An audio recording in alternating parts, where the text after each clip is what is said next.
বালাচাও দিয়ে অনায়াসে 1 প্লেট ভাত খেয়ে ফেলা যায়, বাট সবসময় যে চিংড়ি শুটকির বালাচাও খেতে হবে তা কিন্তু নয়।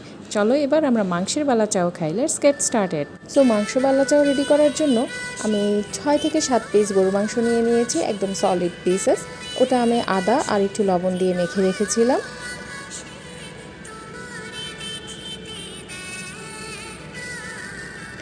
10 মিনিট ম্যারিনেশনের পর আমি কড়াইতে তেল ঢেলে দিলাম।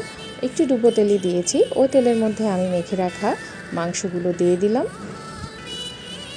মাংসগুলোকে আমি লাল লাল করে কড়া করে ভেজে নিয়েছি। এরপর আমি রসুন কুচিকে সেম তেলে দিয়ে এটাকেও লাল লাল করে মচমচা করে ভেজে নেব।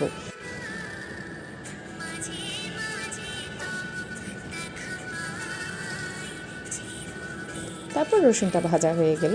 এরপর সেম তেলেই আমি পেঁয়াজ কুচি দিয়ে দিলাম। পেঁয়াজটাকে আমি বেরেস্তা করে নেব, একদম মচমচা করে, সুন্দর করে, কিন্তু পোড়া কিন্তু যাবে না, লাল লাল করে ভাজতে হবে।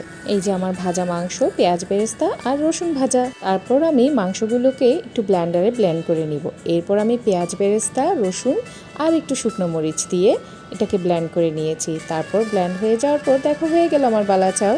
এটা আমি বক্সে করে 1 মাস খুব অনায়াসে রেখে দিতে পারবো। কিন্তু এভাবে কি খাওয়া যাবে?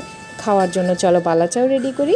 একটু পেঁয়াজ কুচি, শুকনো মরিচ, লবণ, তারপর দিয়ে দিয়েছি ধনেপাতা কুচি, কাঁচামরিচ কুচি আর সরিষার তেল তো অবশ্যই। তারপর এগুলোকে সুন্দর করে মাখিয়ে আমি আমার মাংসের বালাচাওটা দিয়ে দিলাম। তারপর এর মধ্যে একটু লেবুর রস দিয়ে দিলাম, একদম বাজিমাত।